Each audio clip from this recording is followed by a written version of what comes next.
Welcome students, business study में chapter 4 planning करेंगे आज हम। तो देखिए प्लानिंग में क्या है, decide in present what we want to do in future. यानी प्रेजेंट में ये डिसाइड करना कि हम फ्यूचर में क्या करना चाहते हैं, what is to be done, how it is to be done, when it is to be done and by whom it is to be done. यानी क्या करना है, कैसे किया जाएगा, कौन करेगा, कब करेगा, इन सभी बातों को प्रेजेंट में डिसाइड कर लेते हैं कि फ्यूचर में किस प्रकार की एक्टिविटी को किस प्रकार से मेंटेन किया जाएगा जिससे कि बिजनेस को सक्सेसफुली ऑपरेट किया जा सके और किसी प्रकार की कोई प्रॉब्लम्स जो हैं वो क्रिएट ना हो। प्लानिंग में क्या आता है, प्लानिंग में selection of objectives, policies, procedures, programmes, जो डिफरेंट अल्टरनेटिव्स हैं उनमें से उनको कि मतलब इन्वॉल्व किया जाता है और उनके इन्वॉल्वमेंट के बाद जो भी सिचुएशंस हैं वो तैयार की जाती हैं, जो भी डिसीजंस हैं वो लिए जाते हैं और बिजनेस की जो भी एक्टिविटीज़ हैं उनको सक्सेसफुली ढंग से अचीव करने का प्रयास किया जाता है। तो जो प्लानिंग है, प्लानिंग की फीचर्स, नेक्स्ट पॉइंट आता है फीचर्स। फीचर्स में achieving objective, planning helps to achieving in objectives. अब देखिए हमने जिस पर्पज के लिए अपने बिजनेस को एस्टेब्लिश किया है, बिजनेस का मेन मोटिव क्या होता है, to earn profit, then after to satisfy the consumer, first earn profit, that is the main motive, first motive of every business. ठीक है, तो प्लानिंग के थ्रू जो भी हमारा ऑब्जेक्ट है उसको हम इजीली अचीव कर सकते हैं। उसके लिए हमें प्लानिंग बनानी है कि हम अपने प्रॉफिट को मैक्सिमाइज कैसे कर सकते हैं, कंज्यूमर्स को किस प्रकार से सेटिस्फाई किया जा सकता है, कॉस्ट ऑफ जो गुड्स है उसको किस प्रकार से रिड्यूस करना है, ये सभी के लिए हम प्लानिंग बनाते हैं और हम अपने प्रॉफिट को मैक्सिमाइज कर सकते हैं, अपने ऑब्जेक्टिव को ईजिली अचीव कर सकते हैं।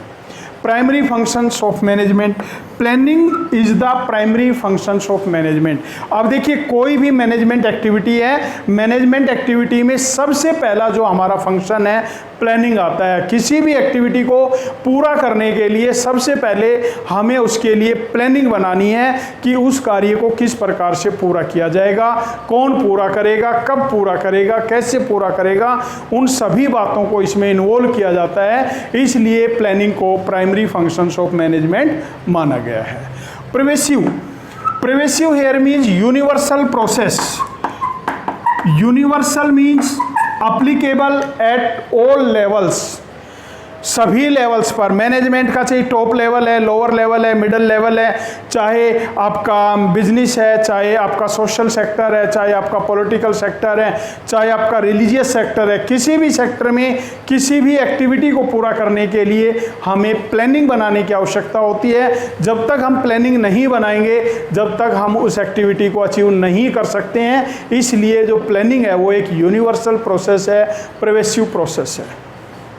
कंटिन्यूस, अब देखिए प्लानिंग जो है वो कंटिन्यूस फंक्शन है, कंटिन्यूस प्रोसेस है। कैसे, हमने किसी भी वर्क के लिए प्लानिंग बनाई, वो वर्क हमारा कंप्लीट हो गया, दूसरा वर्क स्टार्ट है, दूसरे वर्क के लिए हमें प्लानिंग को एस्टेब्लिश करना है।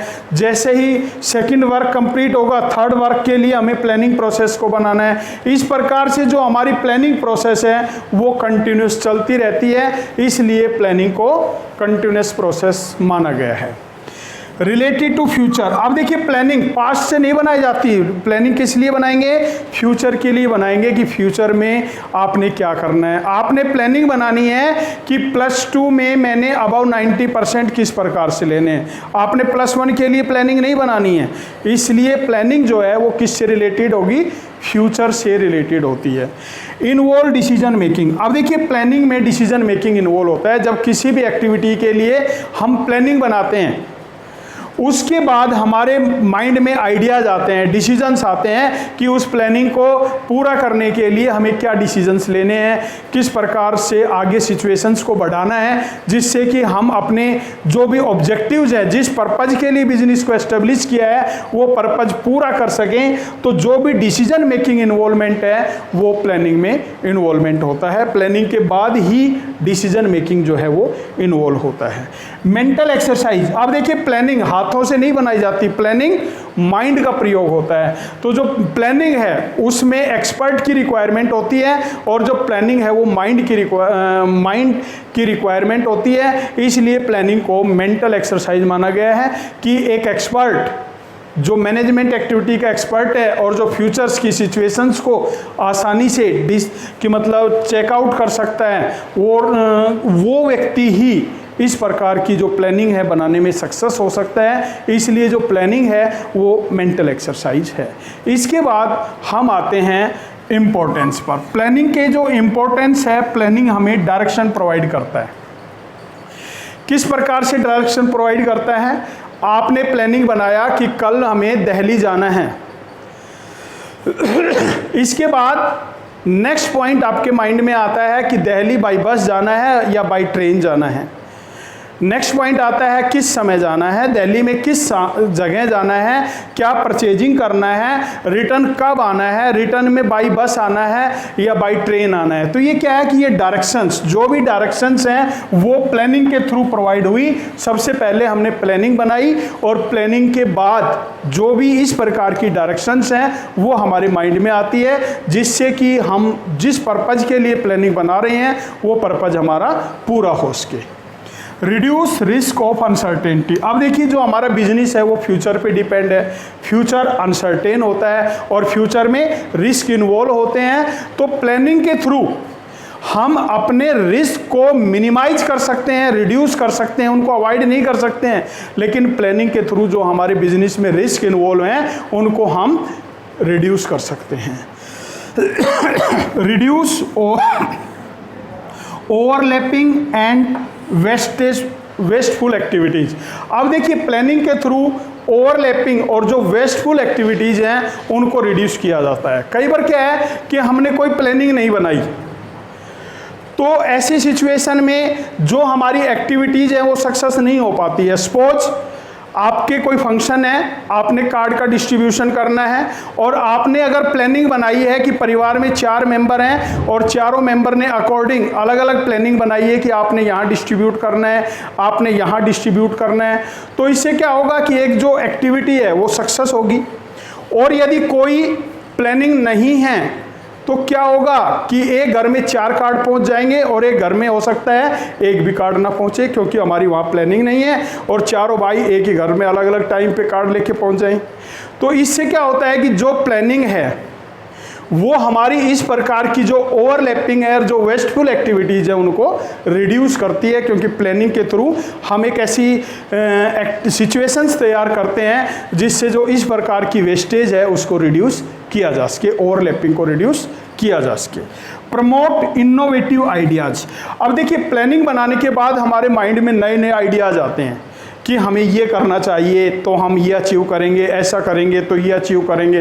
तो इससे क्या है कि नए नए इनोवेटिव जो नए नए आइडियाज़ हैं वो हमारे माइंड में प्लानिंग बनाने के बाद क्रिएट होते हैं। इसके बाद प्लानिंग फैसिलिटेट डिसीजन मेकिंग।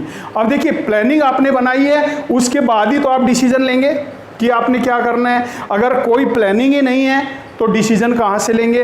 इसलिए जो प्लानिंग है डिसीजन मेकिंग को आगे बढ़ाता है। Planning establish standard of controlling. अब देखिए, आपने प्लानिंग बनाई, क्या प्लानिंग बनाई कि मिस्टर ए आज 4 चेयर तैयार करेगा, ये आपकी प्लानिंग हो गई। शाम को उसके द्वारा 4 चेयर तैयार नहीं हुई, उसका जो स्टैंडर्ड है वो फिक्स किया सुबह, लेकिन शाम को उसने 4 चेयर तैयार नहीं की। तो जो हमारा कंट्रोलिंग फंक्शन है उस समय अप्लीकेबल होता है कि हम उसके अगेंस्ट करेक्टिव एक्शंस ले सके कि ऐसा क्यों नहीं हुआ। तो ये किसके थ्रू हुआ? प्लानिंग के थ्रू। तो जो प्लानिंग है हमारा स्टैंडर्ड ऑफ कंट्रोलिंग जो है वो एस्टेब्लिश करता है।